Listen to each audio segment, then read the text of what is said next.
점을 보러 온 할머니에게 시아버지가 말했다. 난 첫 번째 2달 전에 집을 나갔다가 행방불명된 당신 아들에 대해서 내가 점을 적어왔는데 말이오. 당신 아들이 이번에 고목장사로 돈을 꽤 벌었구만. 해결됐고. 정말입니까? 그러면 아들이 돈을 가지고 곧 집에 돌아온답니까? 이거 참 불행히도 아들은 집에 돌아오는 길에 심리 정도를 남겨두고 죽을 운명이니 안타깝기 그지없구려. 뭐라고요? 내 아들이 살아서 집에 돌아올 수 있는 방법은 없습니까? 내 점괘로는 그런 방법이 보이질 않으니 나로서도 참 안타까운 일이오. 이 이야기를 엿듣던 곽백은 고개를 갸웃했다.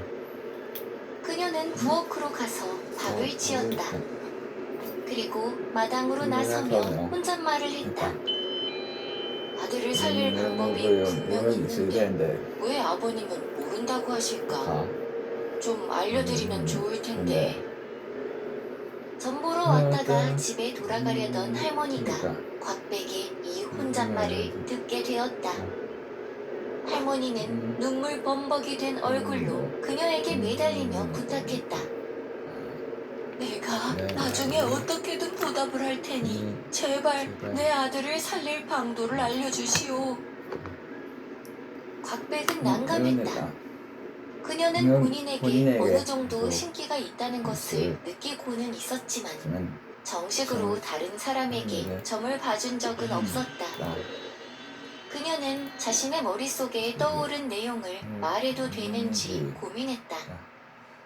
그러나 지푸라기라도 잡고 싶어하는 눈앞의 할머니를 보고 결국 말해주기로 했다. 우리 아버님이 말하신 대로 대개 아드님은 집에서 심리를 남겨두고 죽을 운명이어요. 아드님을 살리기 위해서 해볼 수 있는 방법은 이 한 가지밖에 없습니다. 물론 이 방법이 될지 안 될지는 저도 잘 모르지만요. 아드님이 돌아오는 날 정오 즈음이 되면 하늘에 구름이 잔뜩 낄 것입니다. 그러면 그때부터 지붕 마루에 올라가셔서 속바지를 벗어서 힘껏 흔들면서 아드님의 이름을 부르셔요. 그러면 거센 소나기가 한 차례 내릴 것입니다. 그리고 소나기가 지나간 후 1시간쯤 지나면 아드님이 무사히 집으로 돌아올 것입니다. 아니, 돌아올 수도 있습니다. 곽백의 말을 듣고 집에 돌아간 할머니는 자신의 아들이 집에 돌아오기로 한 날이 되자 아침부터 지붕 위로 올라갔다. 그녀의 마음이 초조해서 점심까지 기다릴 수가 없었던 것이다.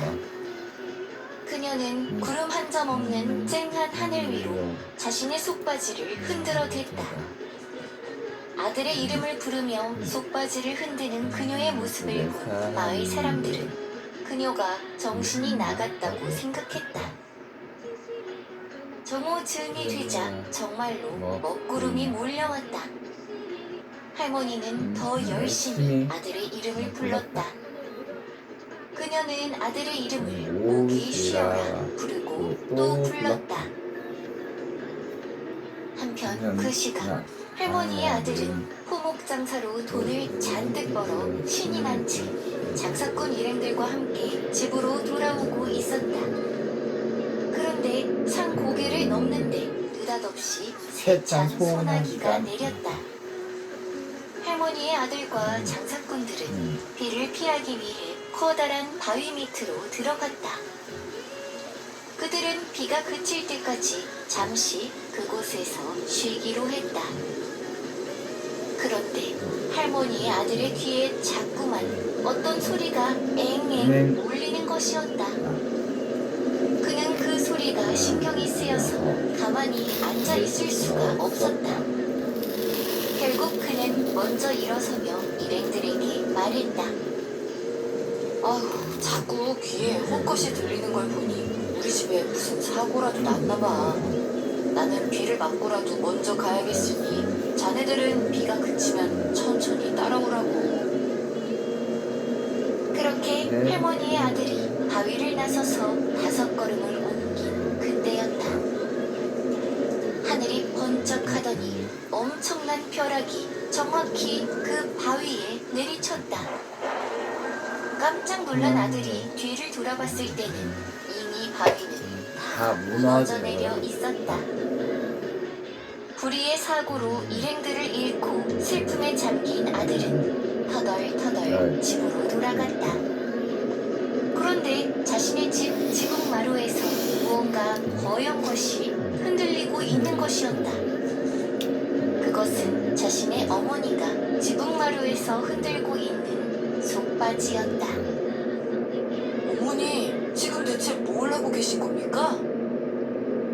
그제야 어머니는 아들이 들어온 것을 확인하고 다 쉬어버린 목소리로 아들을 부르며 지붕 아래로 내려왔다. 아이고. 어머니는 아들을 끌어안고 자신이 왜 속바지를 흔들고 있었는지 말했고 어? 아들은 어머니 덕분에 자신이 목숨을 건졌다는 사실에 놀라워했다.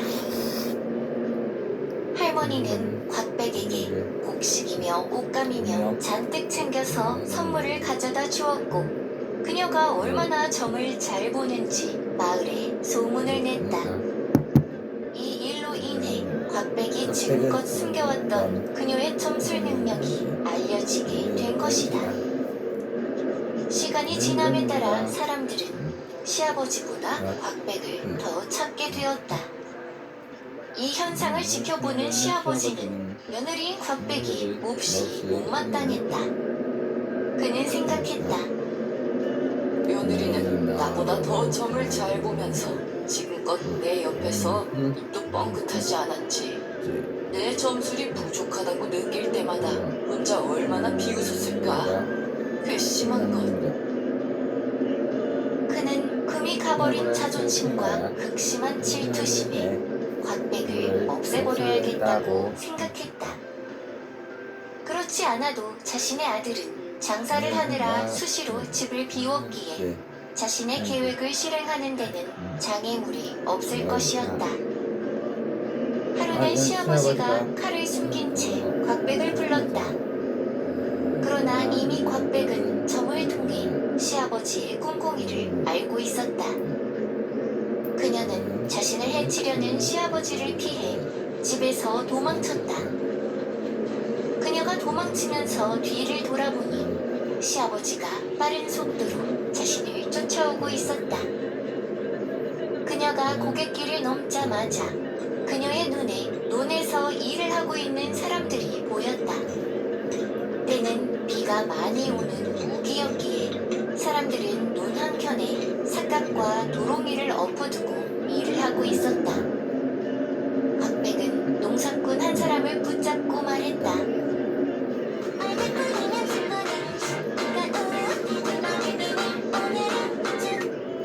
제게 사정이 있어 그러니 일단 이유는 묻지 마시고 저를 좀 도와주시지요. 제가 여기 누우면 제 위로 삿갓과 도롱이를 다 모아 저를 가려주시어요. 그리고 제 가슴 위로는 물 한 사발을 떠서 올리고 그 위를 다시 삿갓으로 덮어주시고요. 영문을 모르는 농사꾼들은 그녀의 말대로 해주었다. 그리고 곧바로 그녀의 시아버지가 숨을 헐떡이며 도착했다. 시아버지는 주위를 둘러보더니 그 자리에서 눈을 감고 손바닥을 탁 치며 점을 쳤다. 곧이어 시아버지는 미소를 띤 채 말했다. 꼴 좋다. 내가 손을 안 써도 지가 스스로 물에 빠져 죽었구나. 그러나 시아버지가 집에 돌아간 후 다시 점을 쳐보니 죽은 줄 알았던 며느리의 넋이 집과 가까워지는 것이었다. 그가 문 밖을 내다보니 며느리가 터덜터덜 집 안으로 걸어 들어오고 있었다. 그는 생각했다. 며느리가 점술로 나를 농락했구나. 대체 어떻게 어떻게 물에 빠져 죽은 것으로 위장했지? 확실히 나보다 점을 잘 보는 것이 확실하구나. 어찌 저리 괘씸하단 말이냐. 내가 지금껏 쌓아온 명성을 빼앗아 가더니 이제는 감히 시아버지를 가지고 놀아? 독이 오를 대로 오른 시아버지는 며느리인 곽백을 없애기 위해 백일 기도를 드리기 시작했다. 시아버지가 매일같이 산속 절에 가서 기도를 드리는 꿍꿍이가 의심스러웠던 곽백이 정을 쳐보니 그의 기도는 자신을 없애기 위한 것이 아닌가. 그녀는 난감했다. 시아버지의 백일 기도가 이제 며칠 남지 않았네. 이렇게나 공을 들여 기도를 하셨으니 산신들이 나를 잡으러 올 텐데 어떻게 피해야 하지? 시아버지의 백일 기도가 끝나기까지 사흘을 남겨두고 마침내 곽백의 남편이 장사를 마치고 집에 돌아왔다. 그녀는 남편을 불러서 자신과 시아버지의 이야기를 다른 사람의 이야기인 양 빗대어 말했다. 서방님, 며느리와 시아버지가 뜻이 맞지 않아 시아버지가 며느리를 해치려고 한다면 서방님은 어떻게 하시겠어요? 아내가 죽도록 내버려 두실 건가요? 곽백의 남편이 말했다.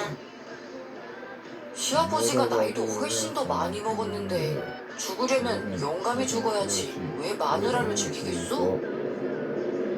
남편의 말에 안심한 곽백은 그제야 그간의 모든 일들을 솔직히 털어놓았다. 자신에게 점을 칠 수 있는 능력이 있다는 것과 그로 인해 시아버지와 갈등이 생겨 시아버지가 자신을 해치려 한다는 이야기였다. 아버지의 백일 기도가 사흘 후에 끝이 나기에 저는 나흘째에 죽게 될 운명이요. 저를 잡으려 오는 산신들을 눈속임하기 위한 방법이 딱 하나 있기에 그것을 시도해보려 합니다. 서방님께서는 당장 내가 들어갈 관을 하나 사와 주셔요. 남편이 장에 가서 관을 사왔다. 그리고 백일 기도가 끝난 다음 날 아침 일찍 곽백이 그에게 말했다. 지금부터 저는 이 관 속에 들어가 있을 것이어요. 잠시 후면 저를 찾는 사람들이 올 것입니다. 서방님께서는 관의 뚜껑을 덮지 않고 기다리시다가 그 사람들이 오면 그때 뚜껑을 덮으시면서 망치로 관을 못질하는 신용을 하셔요. 그리고 곽백이 남편에게 부탁을 마치고 얼마 지나지 않아 정말로 곽백이 말한 대로 문 밖에서 곽백이 하고 그녀를 찾는 소리가 들렸다. 남편은 곽백이 시킨 대로 관뚜껑을 닫고 망치질을 하는 신용을 했다. 문 밖에서 자꾸만 곽백을 부르는 소리가 이어지자 남편은 문을 확 열어 제꼈다. 남편은 순간 움찔했다. 문 밖에는 키가 어마어마하게 큰 사내들 5-6명이 있었다. 남편은 놀란 마음을 숨기며 외쳤다. 곽백이는 지금 죽어서 입관하는데 왜 죽은 사람을 찾소? 그는 곽백이 누워있는 관으로 다가가서 관의 네 구석을 망치로 탕탕탕탕탕 쳤다.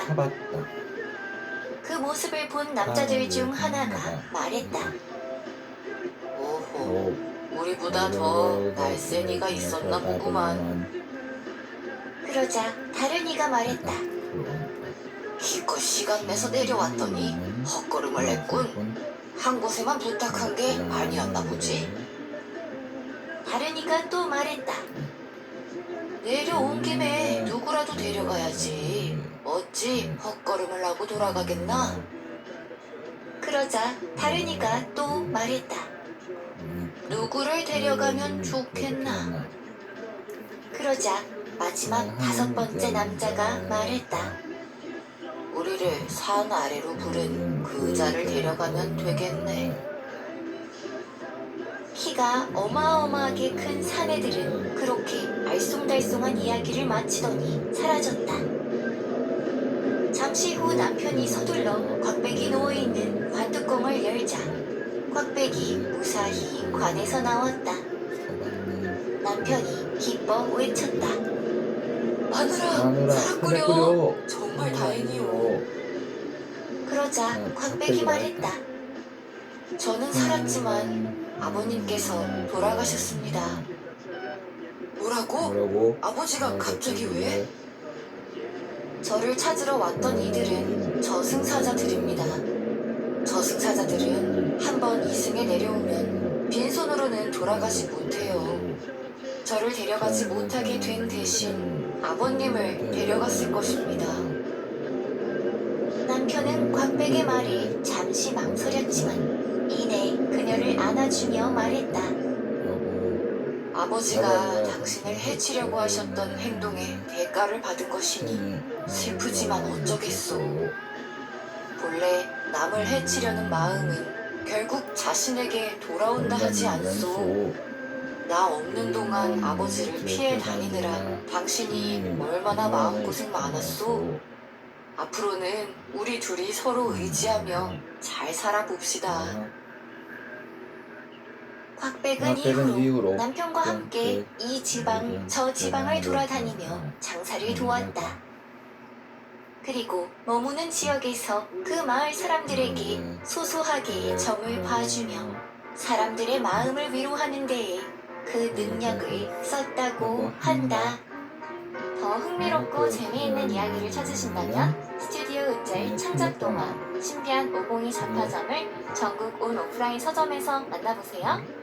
전직 호텔리어 주부가 선택한 이 방법 다들 만족하실걸요? 남편 댁에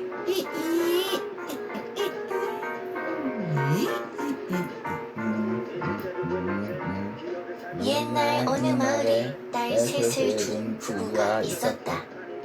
부부는 아들을 가지고 싶어 셋째까지 낳았는데 셋째로 또 딸이 태어난 후로는 더 이상 아기가 생기지 않았다. 부부는 상의 후에 아들 하나를 양자로 데려오기로 하고 7살 난 남자아이를 데려와 막내 아들 삼았다. 세월이 흘러 부부의 세 딸 모두가 시집 갈 때가 되었다. 그런데 세 딸은 몹시 욕심과 시샘이 많았다. 딸들의 관심사는 자신들이 혼인할 때 부모가 재산을 얼마나 나누어 줄 것인지였다.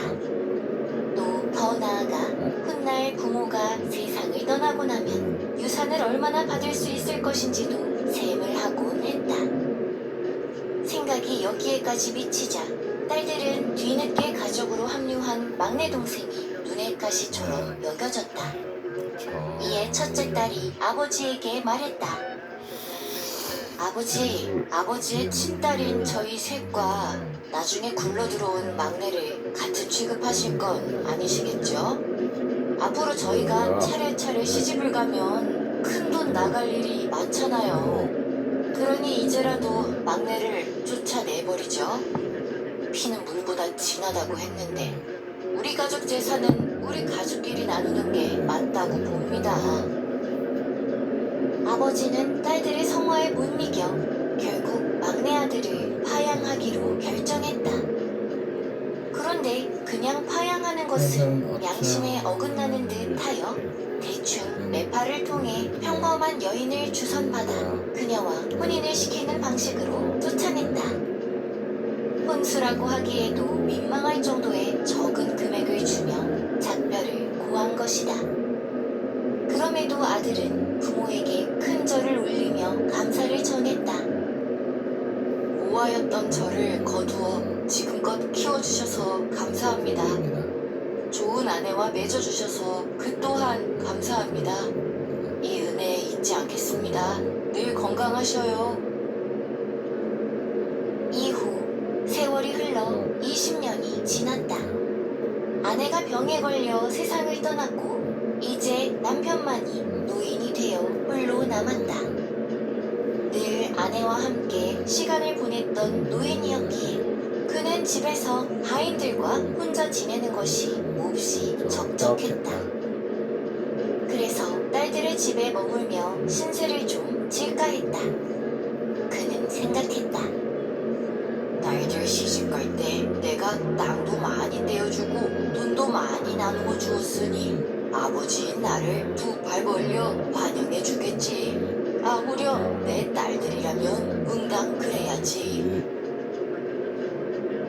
노인은 몇 안 되는 하인들을 내보냈다. 그리고 가구와 집까지 전부 처분했다. 이미 자녀들을 혼인시키며 집 크기를 줄이고 또 줄였던 터라 모든 살림살이를 처분한 돈은 얼마 되지 않았다. 그는 곧 첫째 딸을 찾아갔다. 노인이 첫째 딸의 집에서 열흘 정도 머물렀을 때였다. 첫째 딸이 이렇게 말하는 것이었다. 아버지, 둘째 집에는 안 가시나요? 어? 네. 둘째 집에는 왜? 아니요, 뭐 그냥 여기서 벌써 열흘이나 지내셨으니까요.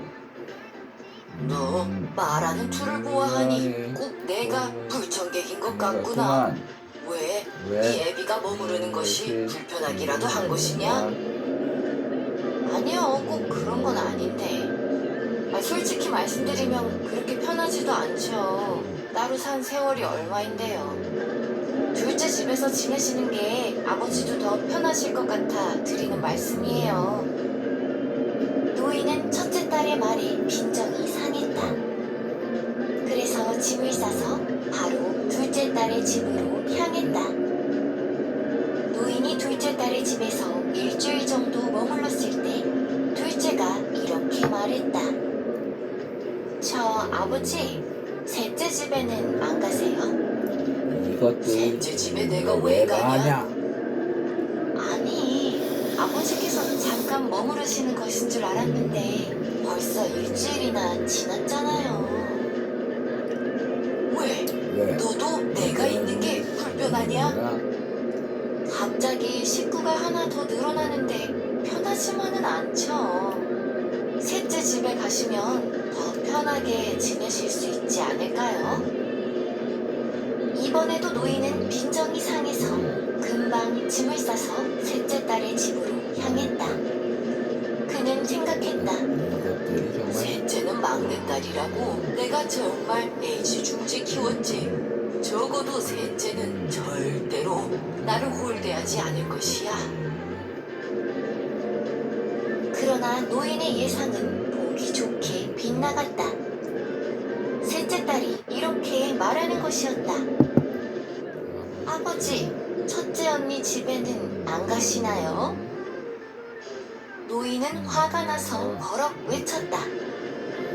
첫째, 둘째 집에 이미 다 들렀다가 왔다. 첫째는 나더러 둘째 집에 가보라 하고 둘째는 여기 가보라고 하길래 온 것인데 왜 너도 이 애비가 불편하냐? 아니, 솔직히 재산도 언니들이 조금씩 더 받은 걸로 아는데 그러면 아버지 모시는 것도 언니들이 더 하셔야 하는 거 아닌가 했어요. 그게 공평하잖아요. 뭐라고? 뭐야? 노인은 믿었던 세 딸 모두에게서 홀대와 눈치를 받자 크게 상처받고 실망했다. 이놈들 때문에 그는 그 길로 짐을 싸서 셋째의 집을 나왔다.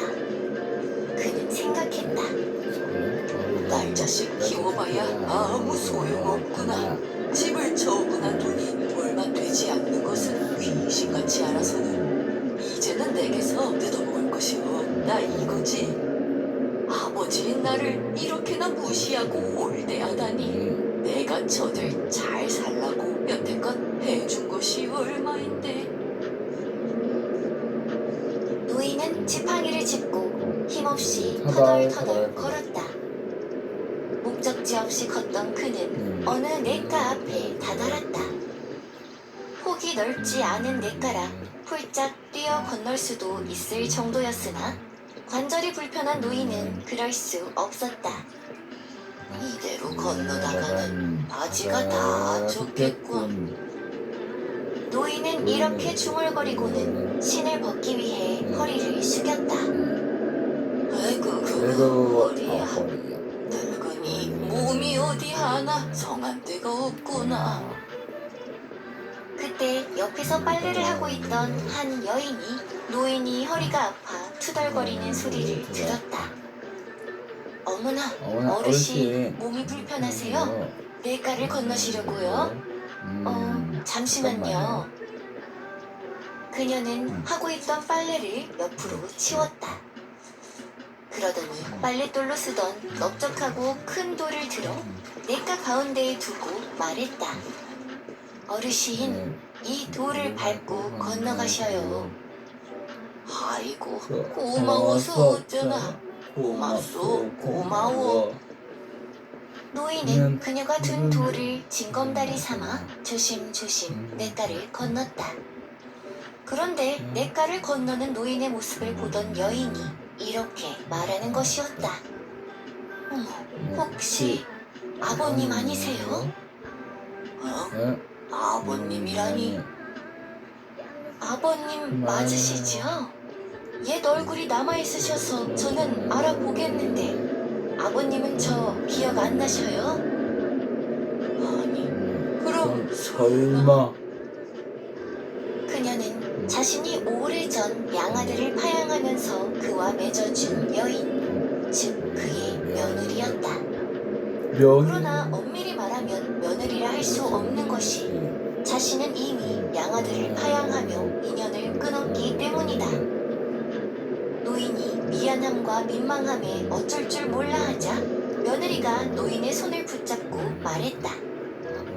아버님, 저희 집에 함께 가셔요. 단칸방 오두막집이라도 괜찮으시다면 아버님께 따뜻한 식사 한 끼 대접하고 싶어요. 그리고 손자도 보여드리고 싶고요. 손자라고? 잘하고. 네, 이제 1살 정도 되었답니다.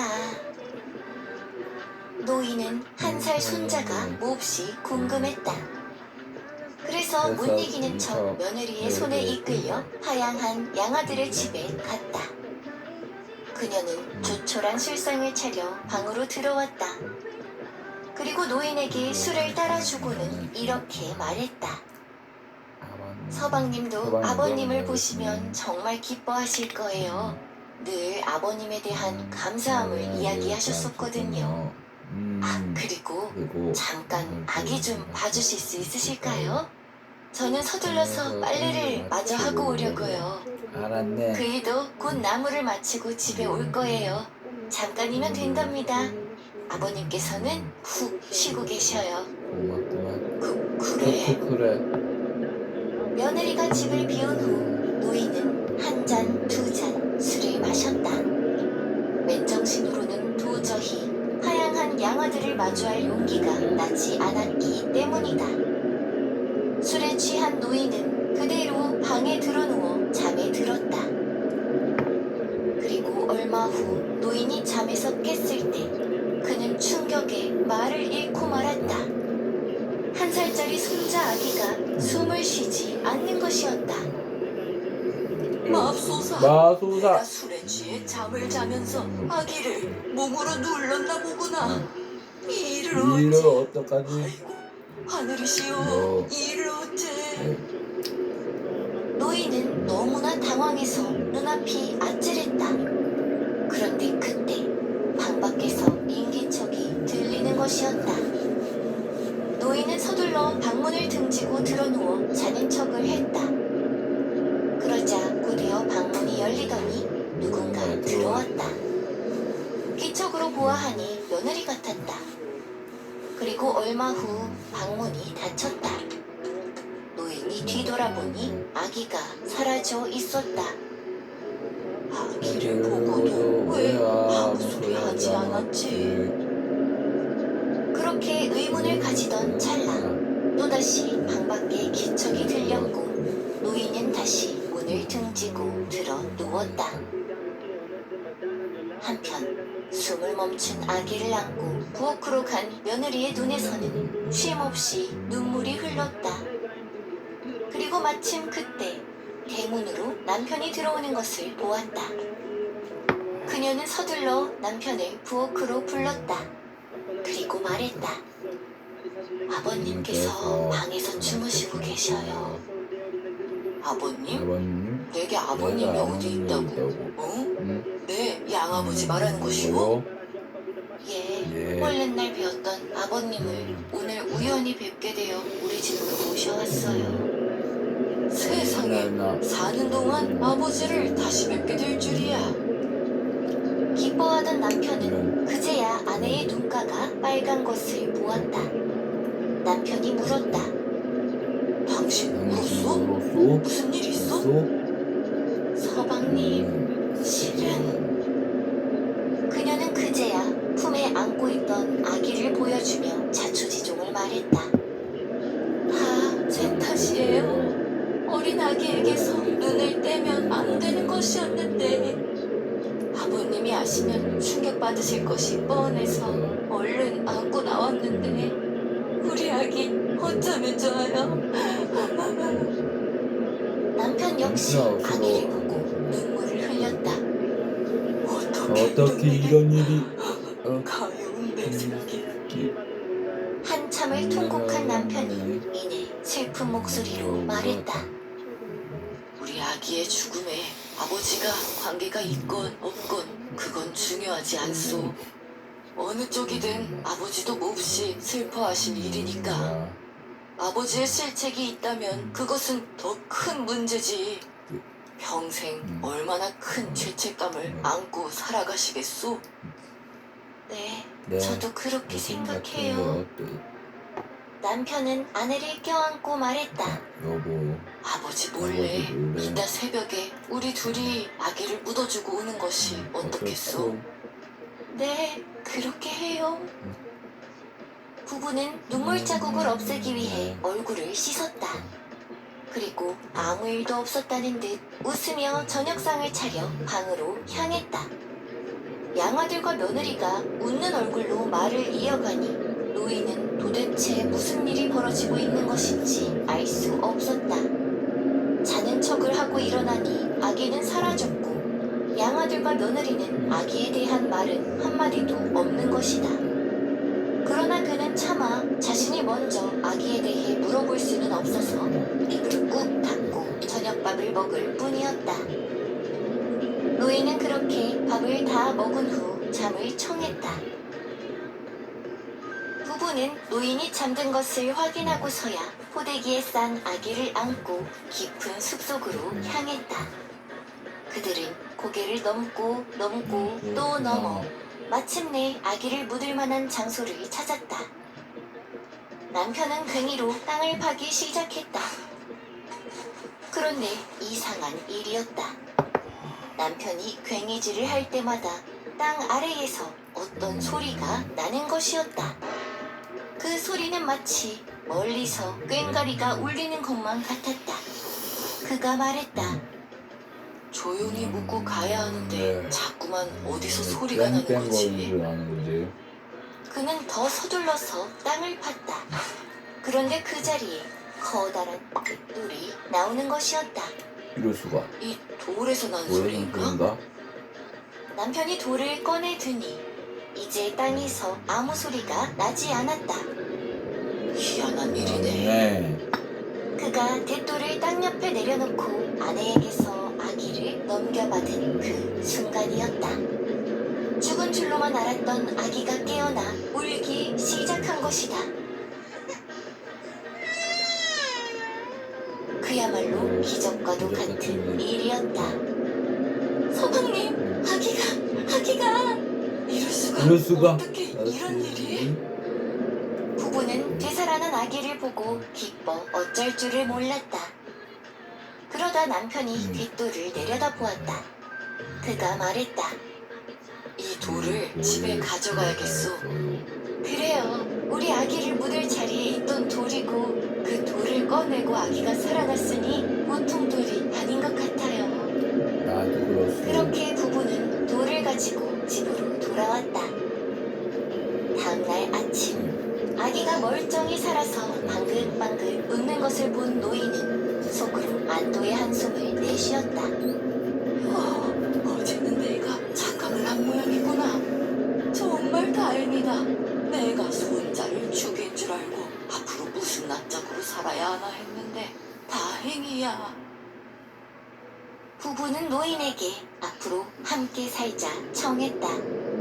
노인은 자신이 버렸던 양아들의 집에서 신세를 진다는 것이 너무도 미안하고 부끄러웠지만 그렇다고 마땅히 갈 곳도 없었다. 그는 승낙하며 자신이 가진 돈을 부디 살림에 보태달라며 건넸다. 그렇게 노인과 양아들 부부가 화목하게 살아가던 어느 날이었다. 떠돌이 상인이 이들의 집에 들렀다가 마루 아래에 둔 대돌을 보고 말했다. 아따, 그 돌 참 좋네. 이보시오, 젊은 양반. 이 돌 나한테 파시오. 예? 그 돌은 파는 돌이 아닙니다. 왜 안 파시오? 내가 값은 원하는 대로 쳐드릴 테니 내게 파시오. 그러나 양아들은 미소를 지으며 고개를 저었다. 죄송하지만 안 됩니다. 이 돌은 저희 부부에게 큰 의미가 있는 돌이라서요. 팔지 않고 평생 우리 집에 두고 보려 합니다. 상인은 아쉬워하며 돌아갔다. 그런데 석 달 후 그 상인이 또다시 집을 찾은 것이다. 이보시오, 제발 저 돌을 내게 파시오.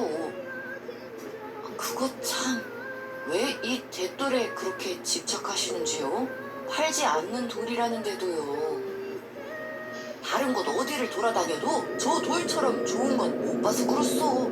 제발 정 안 되면 돌의 반쪽이라도 내게 파시오. 반쪽이요? 돌을 어찌 반으로 자른답니까? 걱정 마시오. 우리가 알아서 끊어갈 테니. 알겠습니다. 그러면 반쪽만 팔겠습니다. 반쪽이라도 남아있으면 계속 두고 볼 수 있으니 여전히 저희에게는 의미가 있습니다. 상인은 신이 나서 자신과 함께 온 일꾼들을 시켜 대돌을 돌망치질을 했다. 그리고 돌이 반으로 펴 갈라지자 이게 웬일인가. 돌의 단면이 노랗게 번쩍번쩍 빛나는 것이었다. 양아들이 가져온 대돌은 다름 아닌 커다란 황금 덩어리였다. 상인은 수레에 가득 싣고 온 돌을 모양이 고운 황금 덩어리 절반 값으로 치렀다. 그리하여 양아들은 그 돈으로 눈도 밭도 사고 새 집도 샀다. 나머지 반쪽 황금 덩어리를 팔면 더 큰 돈을 얻을 수도 있었지만 그는 그 황금은 절대로 팔지 않고 갑오로 보관했다. 사람들은 이 부부의 이야기를 듣고 양아들과 그 며느리의 효심에 감탄하며 하늘이 그들에게 상을 내려준 것이라 했다고 한다. 더 흥미롭고 재미있는 이야기를 찾으신다면 스튜디오 은자의 창작동화 신비한 502 전파장을 전국 온 오프라인 서점에서 만나보세요.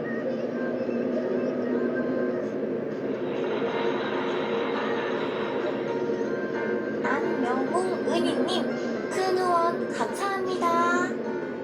냥젤리 은희님 큰 후원 감사합니다.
진짜 우리가 제대로 이렇게 살고 있다는 거를 보여줬으니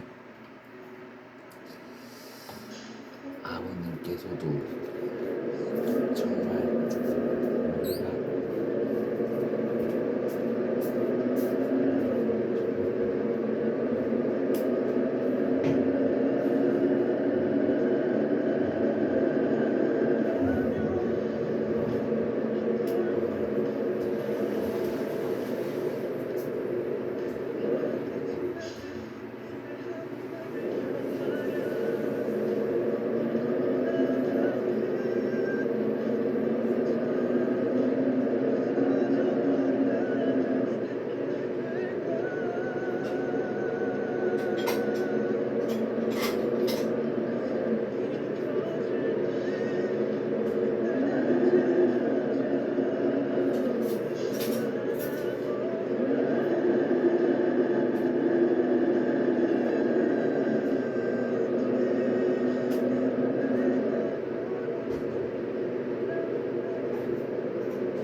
부인을 이렇게 사귀는 것도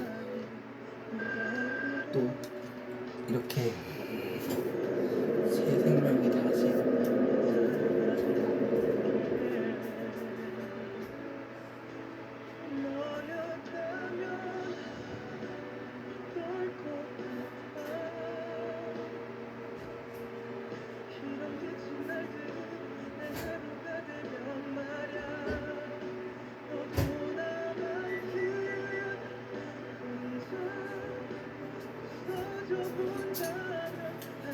그러니까 기죽을 거 없어.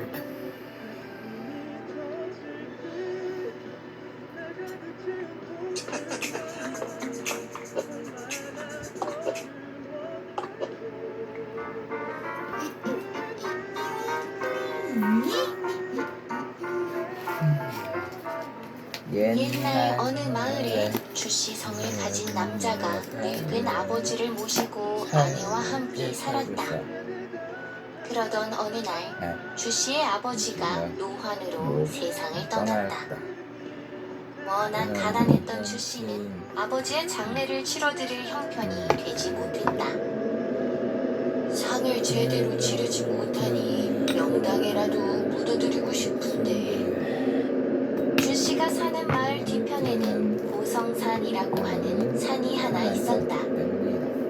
이 고성산에는 예로부터 소문이 하나 전해져 내려왔는데 바로 고성산에는 칠봉지하, 즉 일곱 봉우리 아래에 군자가 날 곳이 있고 삼봉지하, 즉 세 봉우리 아래에 천자가 날 곳이 있다는 것이었다. 사실 주씨와 아내는 20년이 지나도록 자녀가 없었다.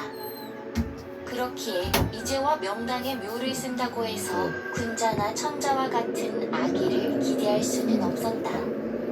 그러나 주씨는 단순히 명당이라 불리는 자리에 아버지의 시신을 꼭 묻어드리고 싶었다. 아버지, 마음 같아서는 장례도 거하게 치러드리고 싶고 수의도 금으로 된 금옷으로 입혀드리고 근사한 관에 모시고 싶습니다. 형편이 여의치 않아 그렇게 하지 못하는 아들을 너그러이 이해해 주십시오. 주씨는 금옷은커녕 보통의 수의나 관을 짤 돈도 없었다. 그래서 그는 대신 윗집으로 아버지의 몸을 둘둘 말았다. 그리고 아버지의 시신을 지게로 싣고 고성산으로 향했다. 주씨가 고른 자리는 고성산의 삼봉지하였다. 그는 그곳에서 삽과 괭이로 무덤으로 쓸 땅을 파내기 시작했다. 이러한 주씨의 모습을 먼발치서 바라보는 이가 있었으니 바로 산신령이었다. 고성산 명당 소문이 진실이었던 것이다. 그런데 삼봉지하에서 천자가 나기 위해서는 조건이 있었다. 그것은 바로 그곳에 묻히는 주근이가 금옷을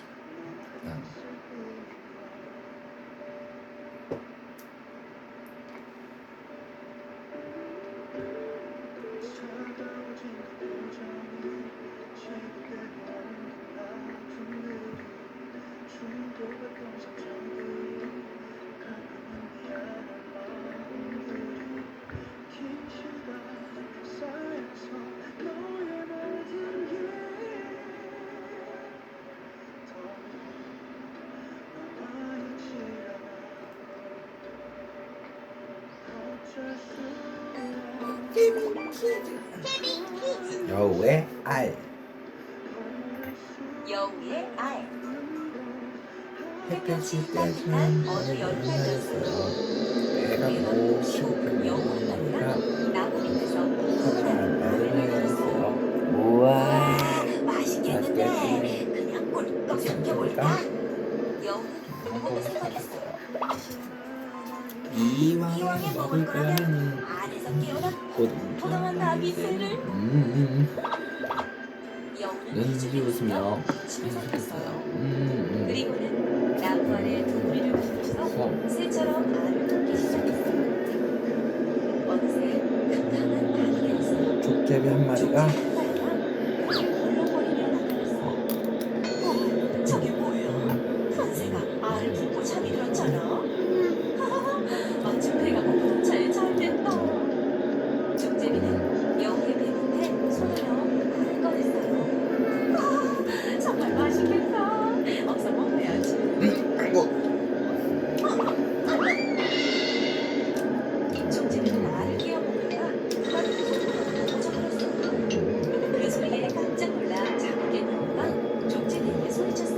짓이야? 무슨 짓이야? 그건 내 알이란 말이야.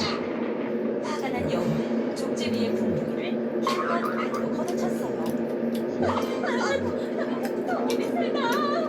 족제비는 벌벌 떨면서 도망쳤어요. 뭐? 뭐야? 도깨비 새라고? 아, 세상에 그런 새가 어딨어? 아무튼 아무튼 아무도 내 알을 훔쳐가지 못하게 단단히 지켜야겠어. 여우는 비가 오나 바람이 부나 날마다 쉬지 않고 열심히 알을 품었어요. 아이고. 아휴, 어서 빨리 알에서 깨어나야 잡아먹을 수 있을 텐데. 그러던 어느 날이었어요. 조금씩 알에 금이감이 시작했어요. 그래. 그래, 어서 나와라. 옳지, 조금만 더. 아, 이제 잡아먹는 힘만 남았네. 아! 여우는 기뻐서 알을 콕콕 쪼았어요. 알이 깨지더니 귀여운 아기새가 고개를 쏙 내밀었어요. 여우는 아기새를 잡아먹으려고 입을 크게 벌렸어요. 그런데 어떻게 된 일일까요? 나하고 놀아요. 여우는 아기새를 잡아먹지 못했어요. 얘가 왜 이래? 얘가 왜 이래? 저리 가! 저리 가! 이 엄마가 아니란 말이야. 난처해진 여우는 아기새를 놓아두고 숲속으로 도망가고 있어요.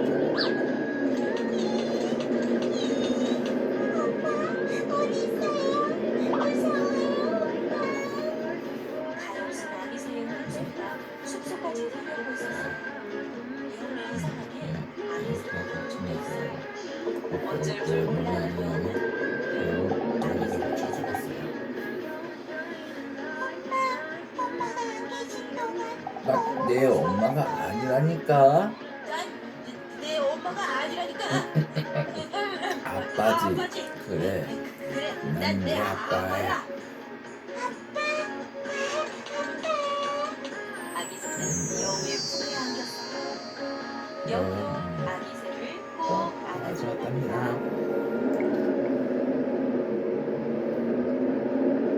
미키. 색깔나는 새 친구. 색깔나란 새 친구.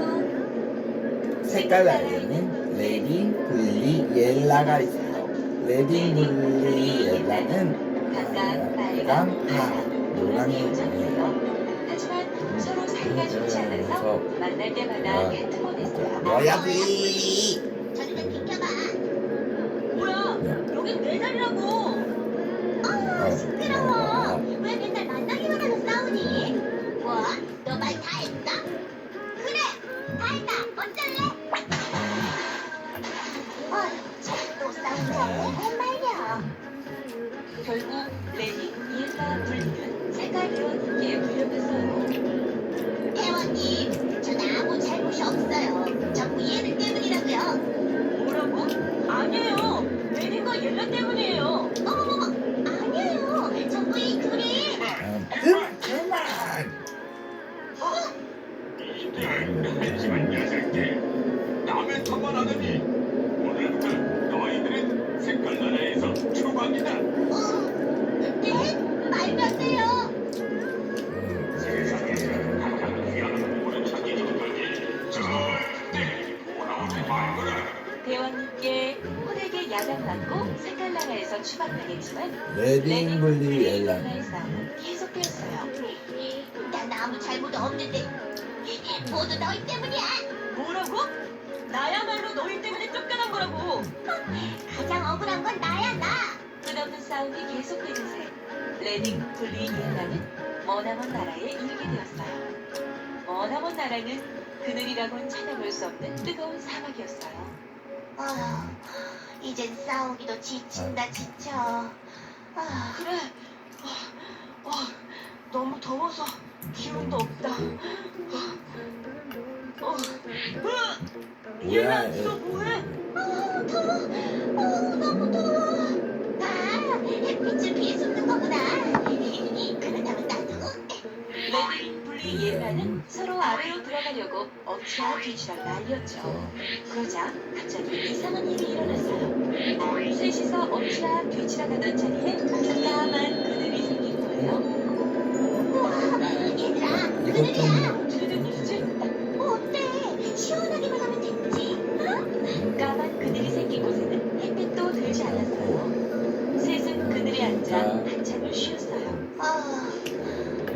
너무 심심해. 아무것도 없잖아.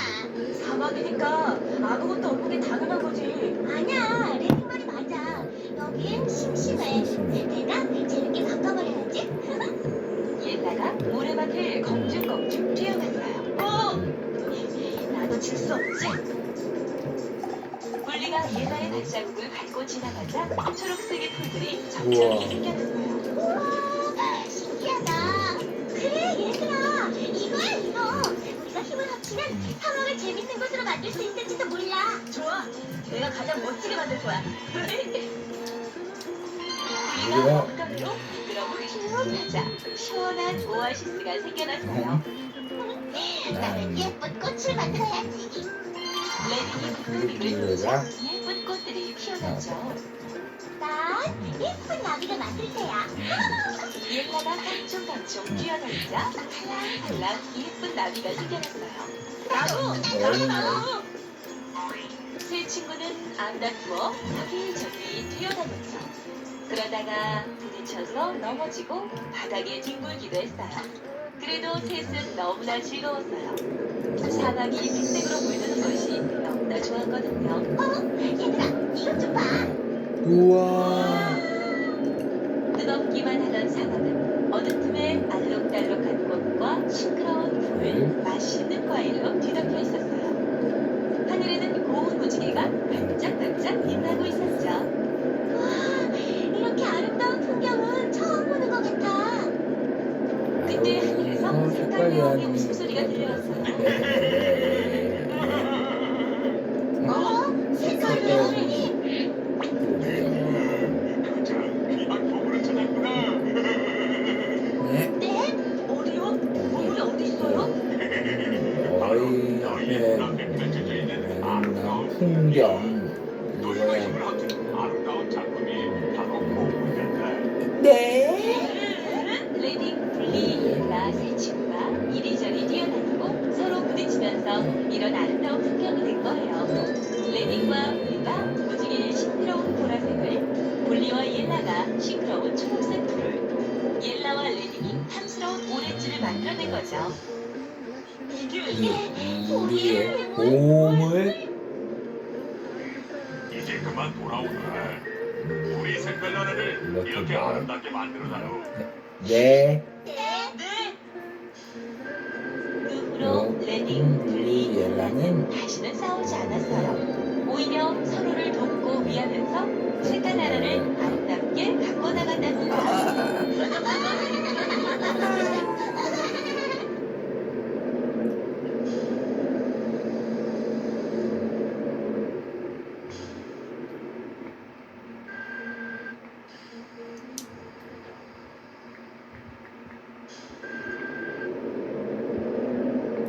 긴급 전화 따르릉.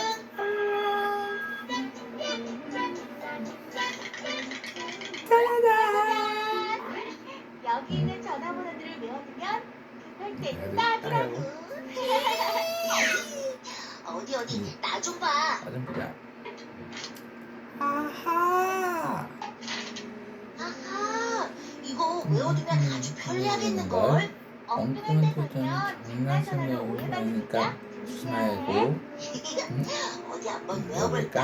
범죄 신고는 범죄 신고는 112, 간접 신고는 113, 불이 났을 땐 119. 119, 전화번호를 알고 싶으면 113, 급하게 정보 보낼 땐 115, 115. 지금 몇 시인지 궁금하면 119. 116, 마약 신고는 127, 불량신고 신고는 1399, 응급 의료 전화는 1339, 교통정보가 궁금하면 1333, 환경오염 신고는 128, 전기가 고장나면 123, 수도가 고장나면 고장나면 121, 121. 날씨가 그러면 궁금하면 131, 불량신고. 배우양 정신 차려. 배우양이 쓰러졌어. 응급 의료 전화가 몇 번이지? 1339. 좋았어. 좋았어.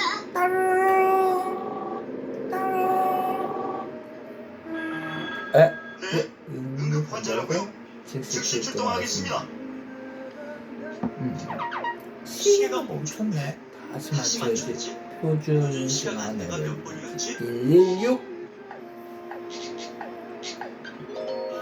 네?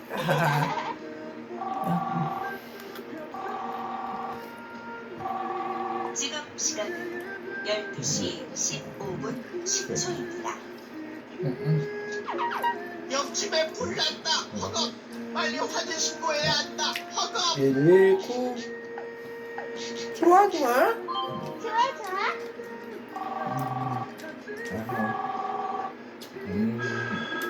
왜? 네. 이거를 즉시 드시겠습니다. 출동하겠습니다. 약속 시간에 늦겠네. 교통 정보를 알려주는 전화번호가 있을 텐데. 1333. 좋았어.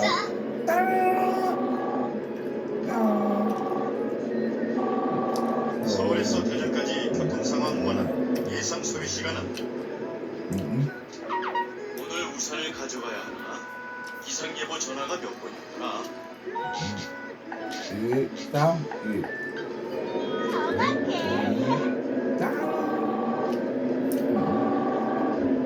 오늘 서울 오늘 제발은 서울 지방은 점점 흐려져 오후부터 오후부터 비가 오겠습니다.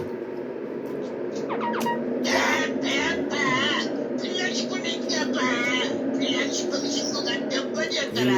1399.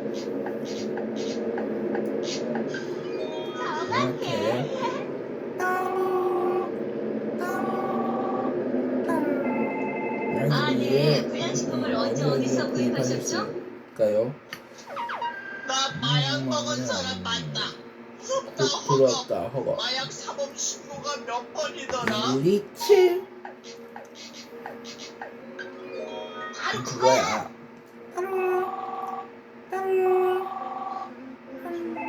왜?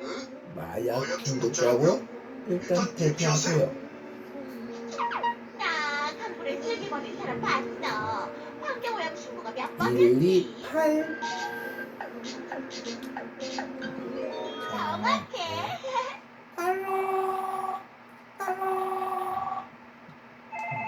누가 강물에 쓰레기를 버렸다고요? 출동 후기. 준비. 우리 자루볼이 대단한 걸. 대단한데. 그러게 나도 못 외우는 걸 다 외우고. 이 정도는 기본이라며. 이제부터 우리 집 긴급 전화는 저한테 맡겨주세요.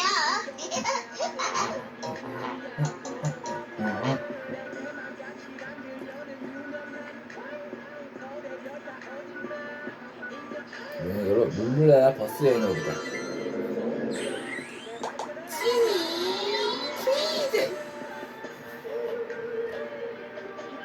룰랄라 버스 여행.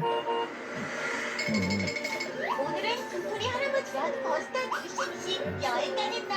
어디로 가냐고요? 짜잔. 여기 닭갈비 먹으러 춘천 가볼까나? 춘천 갈래. 여기 진짜 보고 싶어. 근데 춘천 가면 버스 타려면 어디로 가야 해? 진이 슈에 버스 터미널. 시외 버스 터미널. 빙고. 다른 지역에 갈 때 여기서 먼저 버스를 버스를 타는 타는 거였어. 거였어. 도토리 아버지는 터미널에 먼저 먼저 가시니까 우리도 빨리 가자. 출발. 와 진짜 복잡해. 이게 뭐야 그치? 버스 타려면 숙소부터 사야 할 것 같아. 그럼 그럼 어디로 가야지? 매표소. 그러니까 매표소로 갔는데 여기 우린 여기서 하면 되겠다. 우린 이쪽에서 서면 되겠다. 춘천 강릉 여기 보이네? 춘천. 춘천. 안녕하세요 친구가 어디로 가나요? 춘천. 춘천. 춘천이요. 춘천이요. 몇 버스 탈 거예요? 3시 출발 버스 타기라는 거 꼭 기억하고 3시 출발 버스요. 3시 출발 버스요. 어딜까요? 난 먼저 샀다. 난 먼저 샀다. 빨리 오렴. 어린이 2명이에요. 분명이에요. 난 지금 장난이 되죠? 어린이 2,000원이에요.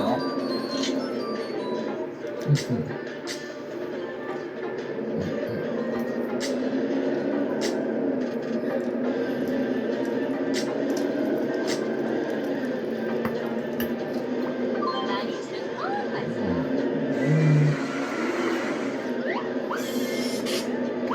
자, 비어 있어요. 3시에 힘줘서 오네. 추천을 갈게. 어린이 배송장 나왔죠.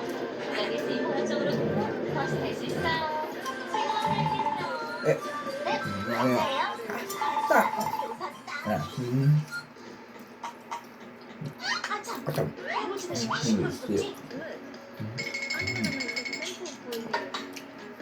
이것도 사면 되는데 그냥 잘 보고 골라볼까?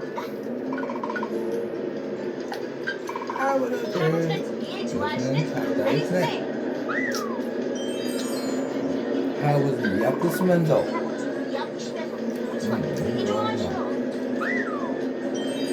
수면 여기 있다. 지니 소다도 사고.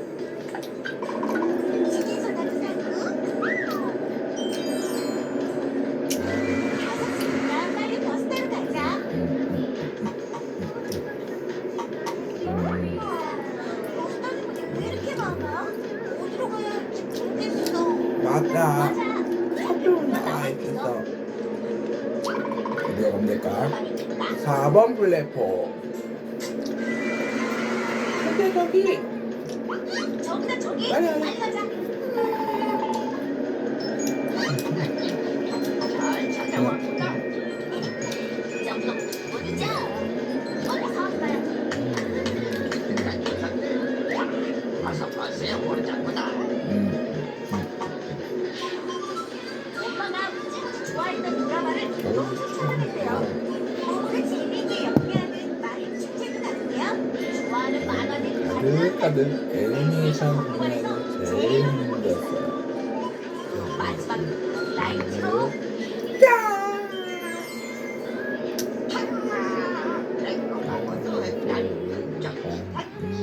역시 아까리스로 칭찬이야.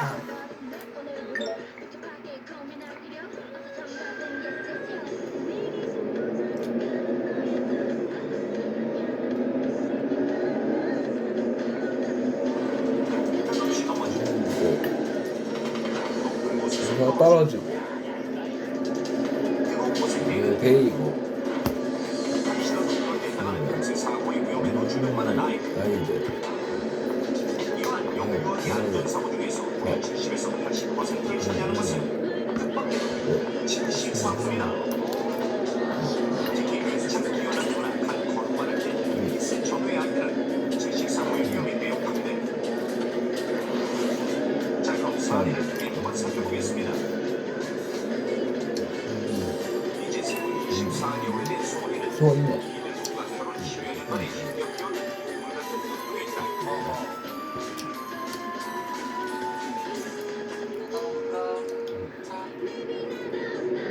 여보, 이런 과자 먹이면 애 안 좋게 생겼단 말이에요.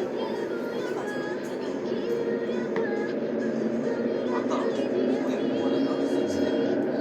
오늘 이처럼 아이가 먹는 음식 하나도 꼼꼼히 따져보고 철저히 빼주고 것으로만 골라보였고 혹시라도 소문이가 구겨질지 몰라 집안 강도의 목소리마다 그럼 감싸는 모습으로 안전장치마저 아이의 손이 닿을 수 있는 높이는 절대 위험한 물건을 두지 않는데 언제나 수고만 안전장- 안전에 안전을 기했습니다.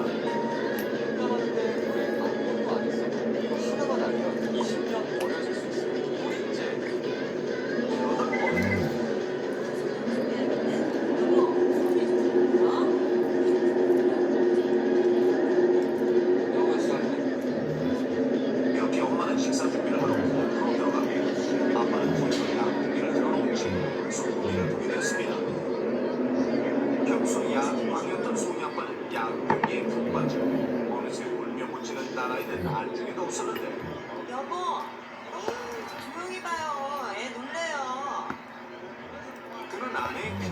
음성으로 들릴 만큼 흥미진진한 경기에서 한순간도 눈을 떼지 못했습니다.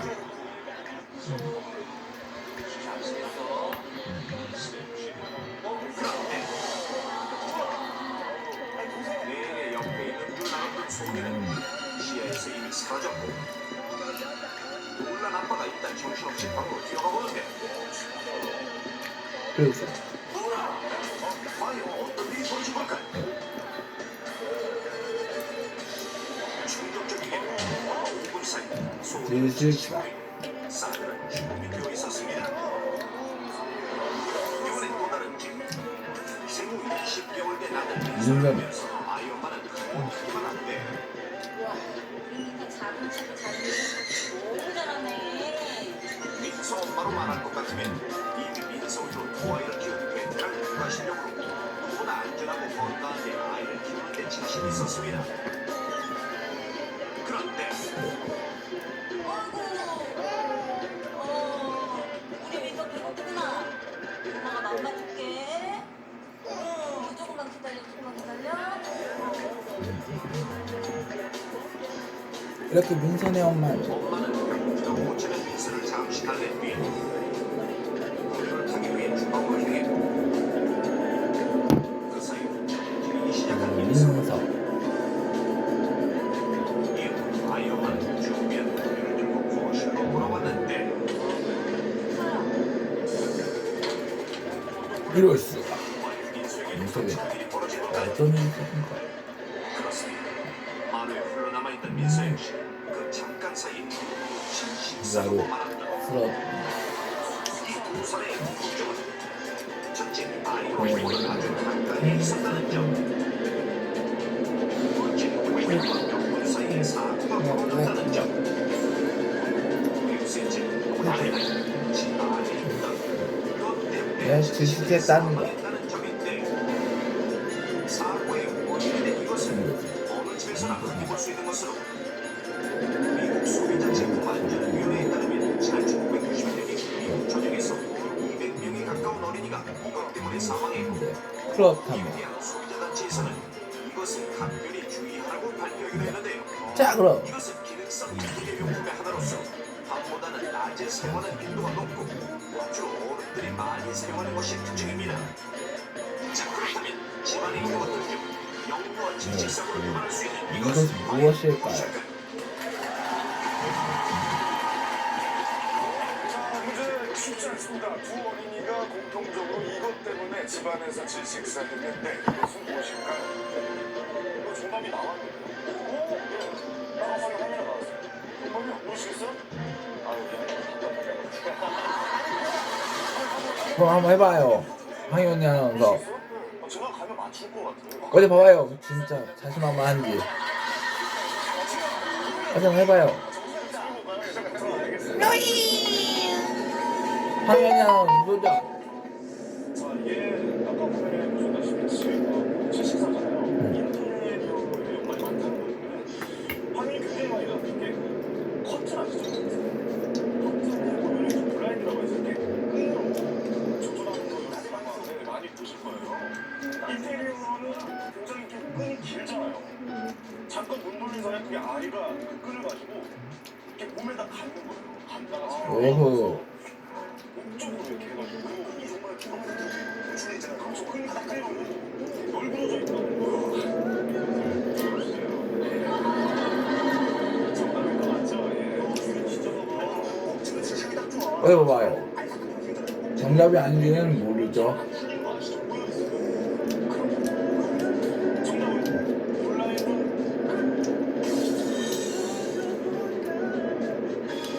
어머, 이야 진짜 쎄.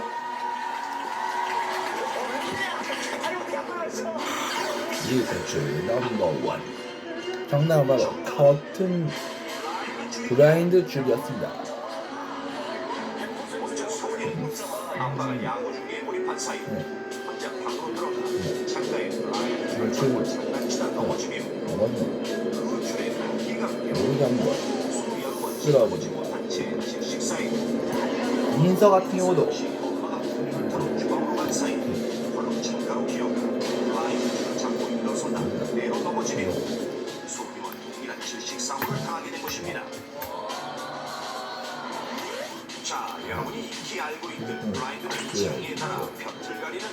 고기성 인테리어용품으로 이처럼 한쪽에 길게 늘어져 있는 고기 형태의 줄을 잡아당기면서 길이를 조절합니다. 그렇다면 블라인드 줄에 의한 경로의 질식사고는 대체 왜 일어나는 걸까요? 먼저 첫 번째.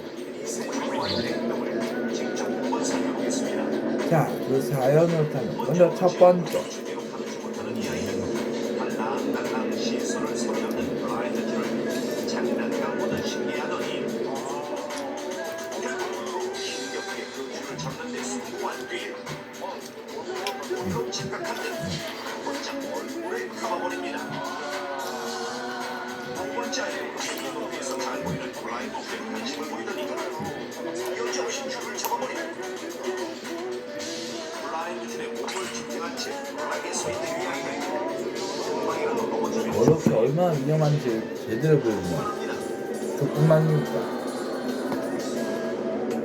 자, 그럼 이 아이는 또 어떤 반응을 보일까요? 어떤 사연이 있었을까요? 휴대전화를 들여다보며 한창 장난치고 있는 아이에게 아이에게 엄마는 창밖에 뭐가 있는지 내다보자며 아이의 관심을 돌려보는데 과연, 아이는 창밖이 아니고 과연, 창가에 기렁기렁 매달린 블라인드 줄을 더욱 잡고는 자, 보이십니까? 보이시나요? 이는 자연스럽게 줄 사이를 벌려 얼굴을 들이미는 충격적인 모습. 실제 연유의 영가들은 공간에서 보면 서로 희동이 발달하게 되는데 이때는 아이들이 눈에 보이는 것은 다 손으로 만지는 경향이 있습니다. 그리고 이 나이 때문에 아이들이 스스로 일어서려고 하는데 아직 다리에 힘이 부족하기 때문에 뭔가를 잡고 일어서게 됩니다. 이때 만일 브라이드들이 눈에 보이게 되면 아이들은 브라이드를 무조건 잡아당기게 됩니다. 그렇죠. 블라인드를 가지고 놀다가 줄이 무게에 감기기 쉽고 이제 손을 얼굴이 움직임 때문에 넘어지면 아이들은 몸을 뺄 수 없어 질식으로 이어지는 질식사한다는 거. 만약 이 상태로 3, 4분이 지나면 뇌사 상태에 빠지고 4분이 경과하면 바로 사망에 이르게 됩니다. 질식사는 점. 그런데 혹시 이 얇은 줄이 쉽게 끊어지지는 않을까요? 먼저 블라인드의 줄을 잘라 언제나 성인 남자 2명이 있는 것 바로 잡아당기며 읽어보겠습니다. 쉽사리 끊어지지 않을 만큼 매우 질긴데 자, 그럼 이 블라인드 줄의 강도가 어느 정도인지 실험을 통해 정확히 알아보겠습니다. 이것은 일반적으로 가정에서 쉽게 볼 수 있는 대중적인 블라인드로 그 줄을 잘라 강도를 측정할 수 있는 기계의 구조식입니다.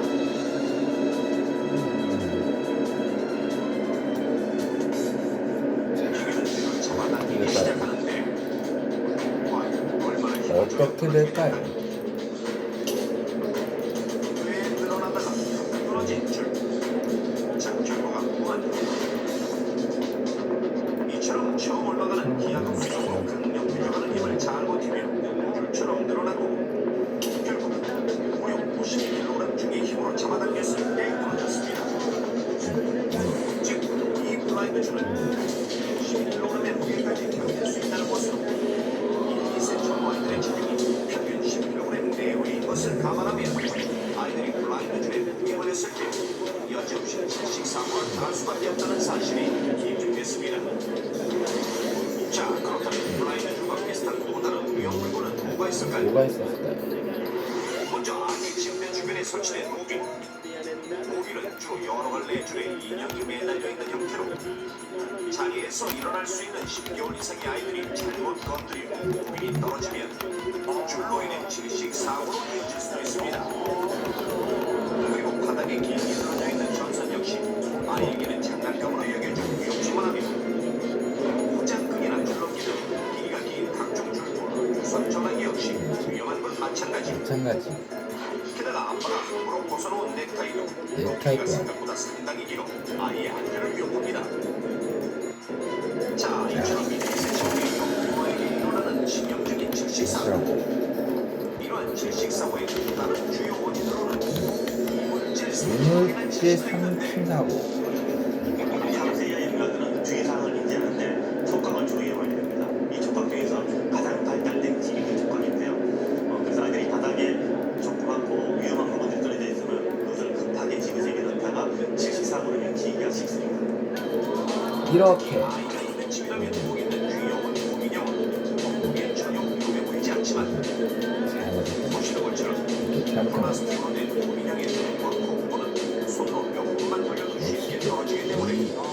위험할 수 있다는 점. 이것을 빼놓게 됩니다. 게다가 영유아는 성인에 비해 공수가 빠릅니다가 어금니가 잘 발달하지 않아 입안에 이물질을 순간적으로 삼킬 가능성이 한계가 크고 매우 크다는 거. 이것이 아이의 좋은 기도에 걸리면 바로 이렇게 질식해 질식사로 사망으로까지 이어질 수 있습니다. 죽음으로 이어질 수 있습니다. 또한 방울토마토나 포도처럼 알맹이가 큰 과일이나 탄성이 높고 정성도 강한 젤리와 떡, 젤리한 치즈 떡. 종류는 통째로 삼켰을 때 기도를 막을 위험이 큰데 매우 큰데. 실제로 이것들을 무심코 영유아의 손에 닿게 했다가 안타까운 사망사고로 이어지는 일들이 종종 발생하고 있습니다. 자, 그렇다면 이 미세전의 영유아를 각종 질식사고로부터 보호하는 예방법은 무엇일까요?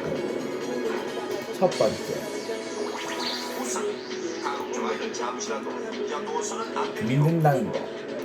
블라인드의 줄은 반드시 아이의 손이 닿지 않는 위치에 묶어 놓아야 합니다. 또한 넥타이를 비롯한 모든 것들은 아이의 손이 닿지 않는 곳에 나는 보관해야 하며 보관해야 되고. 직전속으로 잘 감아 내리지 않는 가구 뒤쪽에 숨겨두십시오. 그리고 3cm만 어린이는 즉 3cm 이하, 기 5cm 이하의 작은 고속품이 달린 장난감은 되도록 피하겠고. 크고 진 이물질은 반드시 작게 잘라서 먹이는 것이 이것이 원칙입니다. 포인트입니다. 그런데 만일 아이가 이물질을 삼켜 숨을 쉬지 못한다면 곧장 119에 신고하고 수고하고. 유아 하행위법을 행하는데 1세 이상이라면 공중자가 아이 뒤에서 배꼽 위와 흉골 아래쪽 중앙에서 주먹진 한 손을 다른 손으로 감싸주어 감사중 등 쪽으로 강하게 밀어 올려주는 방법을 반복하고 반복하십시오.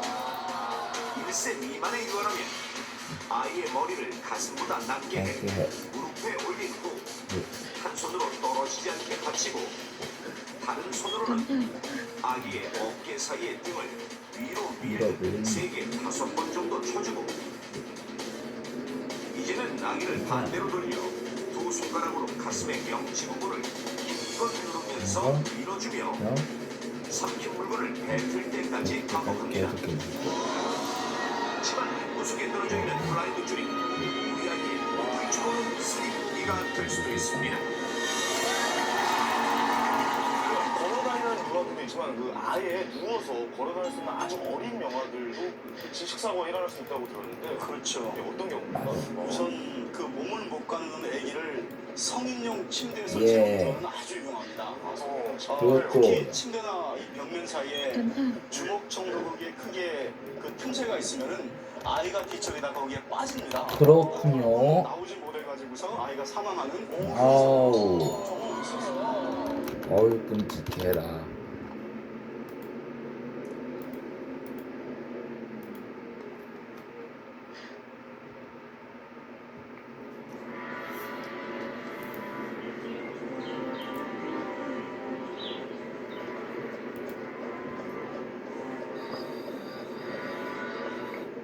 따뜻한 물이 기다려지는 여름 한눈으로 여러분은 봄을 맞이할 준비가 되셨습니까? 되셨는지 하지만 요즘 같은 구절기에 걱정하는 가정 내 사고가 사고가 있었으니 있었는데요. 바로 집안 곳곳을 깨끗하게 준비하는 청소였네요. 사고입니다. 실제 많은 사람들이 청소를 하다 다치거나 심한 경우 사망하기도 하는데 근데 모르면 또 여기 꼭 알아야 할 인류의 위험한 감수의 주인공 바로 청소입니다. 청소기야. 네, 오늘의 주제는 청소입니다. 이 보통 이제 대청소 많이 하잖아요, 그죠? 그래서 봄 되면 또 새로운 기분 내려고 많이들 하시죠. 맞습니다. 보통 위험하지 않으려고 청소를 하는데 그렇죠, 보통. 자체가 위험하네요. 위험하니까 저는 내년에 해야겠어요. 아니 근데 뭐 청소도 청소 전문가가 있습니까? 없지. 우리가 항상 전문가를 모시는데. 전문가 있지만 저희도 위기 탈출 업무원의 명예 전문가를 모셔야죠. 아니 이분 청소까지 관리를 하세요? 아니 그냥 전문가 없을 때 그냥 이분을 모십니다. 아닌데요. 순천향대 응급의학과 김호준 교수님.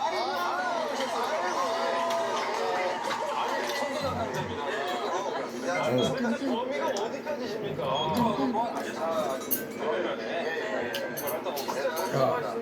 아니 근데 뭐 청소 봄에 많이 하시는데 위험합니까 어떻습니까? 청소가 주부님들이 사고를 많이 당하시고요. 특히나 혼자서 청소하시다가 이렇게 사고를 당하신 분들이 오히려 굉장히 위험한 오우. 상황이 와, 끔찍해라. 구성을 잘하기보다는 이게 계절이 바뀌니까 또 이주제를 하시잖아요. 그래서 오늘 아마 이 위험한 탑3 아마 중요한 어떤 청소에 관련된 위험한 것들을 쭉쭉 뽑아내실 것 같아요.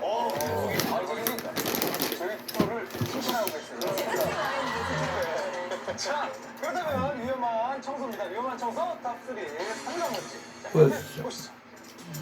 실제 몇 년 전 일본에서는 이것을 이용해 청소를 하던 주부가 사망한 충격적인 사고가 있었고 또 작년 9월 우리나라에서도 이것을 이용해 청소를 하던 남성이 각막을 물어서 결막에 부식을 입은 끔찍한 사례도 있었습니다. 자, 그렇다면 주민들은 이것이 위험하다고 느꼈을까요?